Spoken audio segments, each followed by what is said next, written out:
everyone, and welcome back to my channel.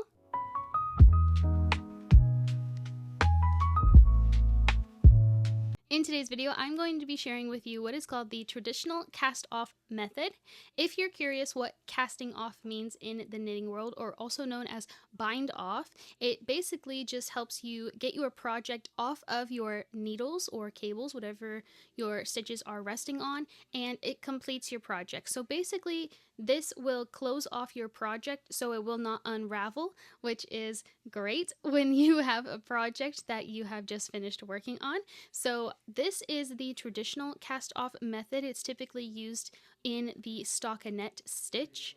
You can use this for any stitch or project that you have. That's the beauty of knitting. If you like the look of something and you're happy with the end result, you can use this with anything. So if you're curious how to cast off your project, I'm going to be showing you how to do that in today's installment of Knitting 101. So with that, let's go ahead and hop right into the tutorial. So starting the traditional cast off method, I knitted up a stockinette swatch.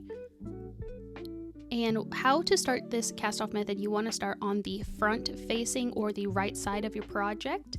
But basically we are just going to knit the first 2 stitches as normal, just like we would if we were doing the stockinette stitch for this row.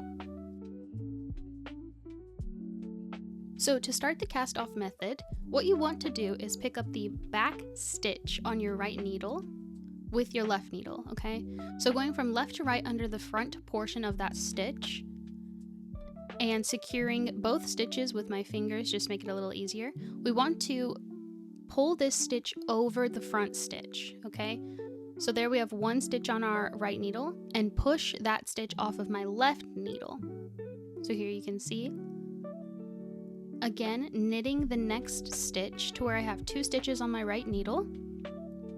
I'm going to pick up the back stitch, the front portion of the back stitch with my left needle, like so. Secure it with my finger, okay?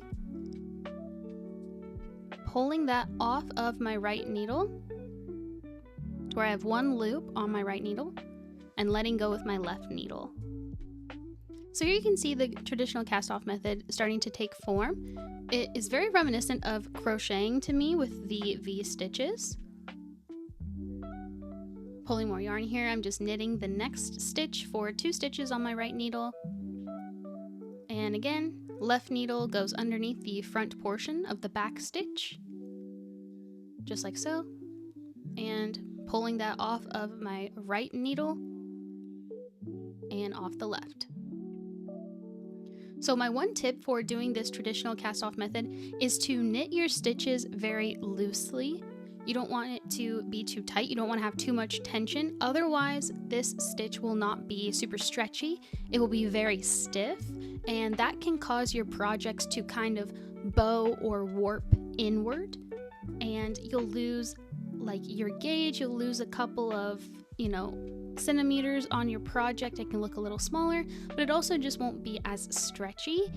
So I definitely recommend knitting your stitches kind of loosely like I'm doing here. I'm just not, doing it very tightly. There's not a lot of tension. So now I'm coming up on the final bit of this cast off method. Here you can see I have 1 stitch on my right and 1 stitch on my left needle. Okay, this is how the cast off is looking so far. So to finish off this, we're going to do the same thing we've been doing, knit the next and final stitch, okay?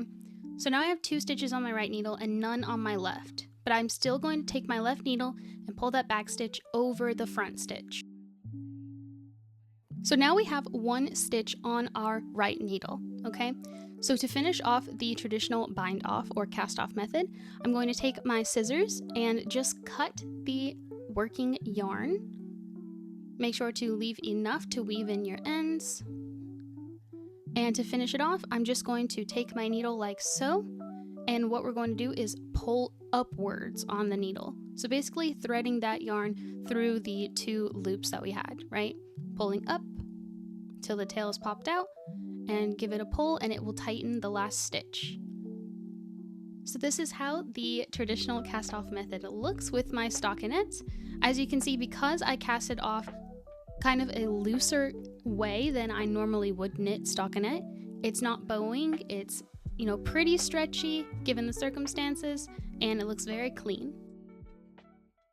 Okay, and that is how you do the traditional cast off method, or how you bind off your projects. I hope you found this tutorial helpful. I hope that your project looks amazing as it's completed. If there are any other kind of videos or tutorials, or you have questions on different techniques when it comes to knitting, such as cabling, color work, how to weave in ends, please let me know down in the comments below, and I can definitely put out another installment of Knitting 101. But with that, I hope you guys have a great week, and I will see you back here Friday with another video. Bye!